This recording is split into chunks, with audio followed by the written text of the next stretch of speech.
ప్రపంచీకరణ ప్రైవేటీకరణ నేపథ్యంలో ప్లాస్టిక్ పరిశ్రమల ఉత్పత్తుల వల్ల ఆదివాసీ ఎరుకల కుల వృత్తులు కనుమరుగవుతున్నాయని ఆవేదన వ్యక్తం చేశారు. తెలంగాణ ఆదివాసీ ఎరుకల సంఘం రాష్ట్ర అధ్యక్షులు లోకిని రాజు. ఈ వర్గ ప్రజల జీవనోపాధి ఆదరణ కరువై విద్య, ఉద్యోగ, వ్యాపార, రాజకీయంగా, ఆర్థికంగా వెనుకబడి ఉన్నారని వారు పేర్కొన్నారు. రాష్ట్ర వ్యాప్తంగా ఎరుకల ప్రజల జీవన స్థితిగతులను తెలుసుకుని ప్రభుత్వం ఆదుకోవాలని కోరారు. ఓ హాల్లో కోనేటి నరసింహ అధ్యక్షతన సంఘం రాష్ట్ర కమిటీ సమావేశం నిర్వహించారు. ఈ సందర్భంగా రాష్ట్ర అధ్యక్షులు లోకిని రాజు మాట్లాడుతూ తెలంగాణ రాష్ట్రంలో ప్రత్యేక ఎస్టీ కమిషన్ ఏర్పాటు చేసి ఎరుకల సామాజిక వర్గానికి చెందిన వ్యక్తిని చైర్మన్గా నియమించాలని డిమాండ్ చేశారు. గత ప్రభుత్వం ఎరుకల ఎంపవర్మెంట్ సంక్షేమ పథకాన్ని ఏర్పాటు చేసి 60 కోట్ల నిధులను కేటాయించారని, ఈ పథకాన్ని యథావిధిగా కొనసాగిస్తూ పందుల సొసైటీలకు 33 జిల్లాల్లో ప్రభుత్వ భూములు కేటాయించాలని కోరారు.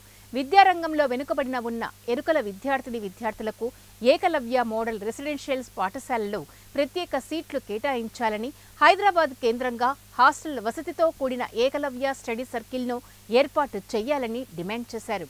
అలానే ట్యాగ్ బండ్ పైన ఏకలవ్యుని విగ్రహాన్ని ఏర్పాటు చేసి అన్ని రంగాల్లో ఎరుకల కులస్తులకు సముచిత స్థానం కల్పించాలని కోరారు.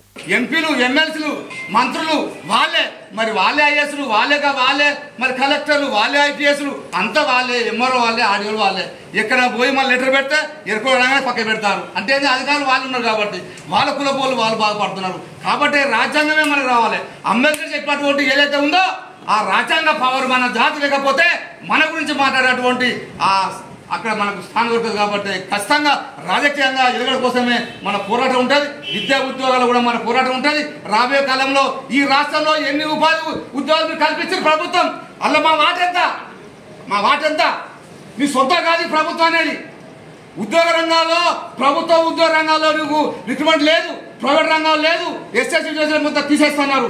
మరి మొత్తం రాష్ట్రంలో మరి ఎన్ని ఉద్యోగాలు పెడుతున్నావు, ఎన్ని ఉపాధి పెడుతున్నావు, మరి ఎన్ని అవుట్సోర్స్ ఉద్యోగాలు పెడుతున్నావు? ఆ ఉద్యోగాల్లో మా మాట ఏది? మరి మేము ఎక్కడికి పోవాలి? మాకు ఇల్లు లేవు, మాకు భూములు లేవు, జాగాలు లేవు. మరి అటువంటి మా బ్యాంకులు కూడా కాన్ఫిడెన్స్ లేరు.